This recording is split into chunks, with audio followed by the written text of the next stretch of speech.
la prison au palais. Libéré 6 jours après le démarrage de la campagne électorale, Bassirou Diomaye Faye s'est imposé comme le véritable candidat de l'opposition lors de sa brève campagne électorale. 10 jours plus tard, le fils de Ndiaga Niao est élu président de la République du Sénégal. Secrétaire général du Parti Patriotes Africains du Sénégal pour le travail, l'éthique et la fraternité, PASTEF, l'inspecteur des impôts et domaines était le candidat de son mentor et collègue Ousmane Sonko.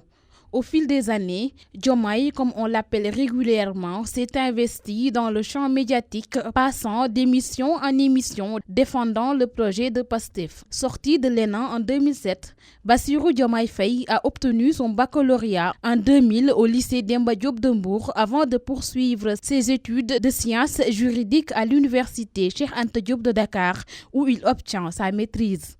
Se déclarant candidat de la rupture, Diomaye a cheminé avec le PASTEF depuis sa création en 2014. Bénéficiant de la loi d'amnistie, après d'âpres luttes, le mortal combat ayant entraîné une vingtaine de morts officiellement depuis 2021. Ce marathon judiciaire avait entraîné son arrestation et des cadres de PASTEF ainsi que son leader Ousmane Sonko. En moins d'un mois, le numéro 2 de PASTEF passe des ténèbres à la lumière. Après avoir passé près d'1 an en prison, Bassirou Diomaye Faye, 44 ans, devient le plus jeune et le premier polygame à occuper le palais présidentiel. Son score de 54,28% le fait passer du Cap Manuel au palais de l'avenue Léopold Sédar Senghor.